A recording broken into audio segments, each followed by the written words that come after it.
संसार का आश्रय क्षणिक है, आज है कल नहीं है। मनुष्य की भूल है कि इस संसार को ही मान लेता है कि मुझे यहीं रहना है, जबकि सब छोड़ के जाना है। आज नहीं कल आपको जाना ही पड़ेगा सब छोड़ करके। मनुष्य मान लेता है कि ये जो मैं सांसारिक भोग कर रहा हूँ, सांसारिक वस्तुओं को प्राप्त कर रहा हूँ, ये अच्छे अच्छे महलों में रह रहा हूँ, अच्छा अच्छा भोजन कर रहा हूँ, क्या मेरा यही लक्ष्य है? मित्रों, विचार करना कभी बैठ करके कि ये सब क्षणिक है, आज है कल नहीं है। आपका लक्ष्य क्या है? कभी विचार किया आपने? जो नाश्वर वस्तुएं हैं उनको लक्ष्य बना लेना भी आपकी भूल है। शाश्वत तो परमात्मा है, उसकी प्राप्ति करना ही हमारा लक्ष्य है। ये वस्तुएं क्षणिक है, संसार क्षणिक है, इसको कैसे अपना आश्रय आपने माना है? जब तक आपके जीवन का लक्ष्य सुनिश्चित नहीं होगा, तब तक आप दुखों में, चिंताओं में, क्लेशों में डूबते रहोगे।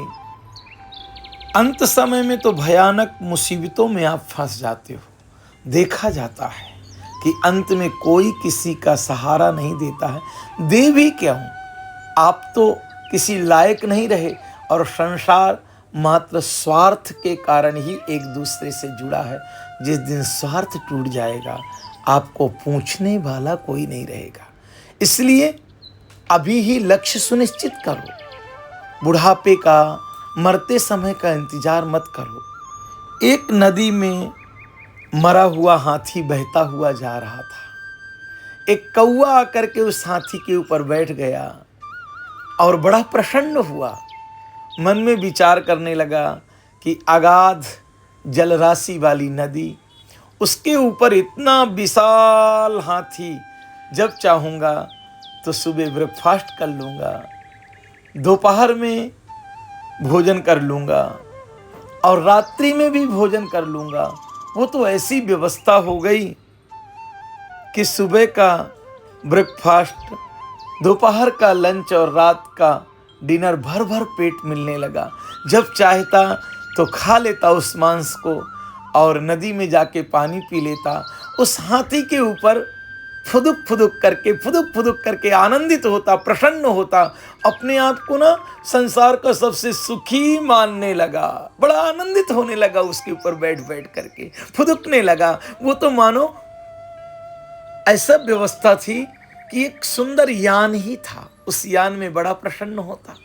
कभी कभी नजरें डालता तो नदी के किनारे सुंदर वृक्ष, सुंदर फूलों से सुशोभित घाटियां, कभी कभी नजर डालता तो हरी भरी सुंदर घास। वो बड़ा प्रसन्न रहता, अपने आप को बहुत प्रसन्न समझ रहा था। नदी ने तो अपना लक्ष्य समुद्र पा लिया, परंतु वो लापरवाह कौवा विचार ही नहीं कर पाया कि कभी यहाँ से भी मुझको उड़ना पड़ेगा, ये तो मेरा कोई लक्ष्य नहीं है। वो मौज मस्ती में डूबा रहा।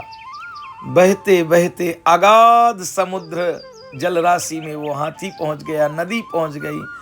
और जब समुद्र के अंदर अगाध जलराशि में पहुंचा तो पहुंचने के बाद चारों तरफ दृष्टि डाली तो कोई सीमा ही दिखाई नहीं पड़ रही है।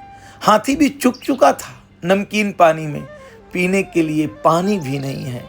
तड़प तड़प करके मरने लगा। बहुत प्रयास पंखे डुला डुला करके अपने को बचाने के लिए करता रहा, परंतु कैसे बचा पाता अपने आप को, क्योंकि वो अगाध जलराशि है, उससे बाहर भी नहीं निकला जा सकता। और अंत कौवे का इतना दुखद हुआ कि वहीं फड़फड़ा करके पंख उसी सागर में डूब गया। हम आप भी ऐसा ही कर रहे हैं। ये आपकी कथा है।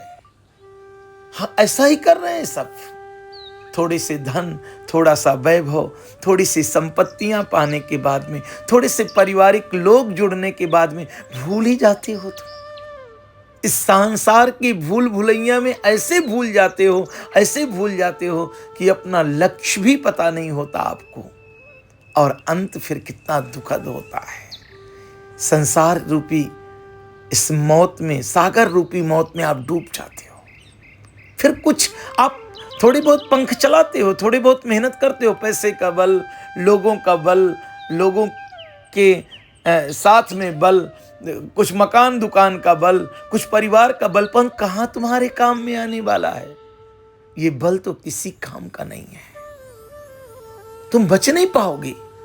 इसलिए अभी चेतो, आज से चेतो, बैठ करके विचार करो कि ये संसार जो दिखाई पड़ रहा है ये शाश्वत दुखालय है। दुखालयम शाश्वतम प्रमाणम।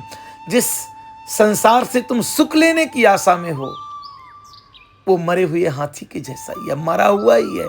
प्रति क्षण जहां विनाश हो रहा है उसी का नाम तो संसार है। कभी आपने विचार किया कि ये विनाशी संसार है, आज नहीं कल ये सागर में, मृत्यु में डूब ही जाएगा।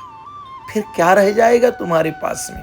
करोड़ों अरबों की संपत्तियां किस काम की? तुम्हारी पारिवारिक लोग किस काम की?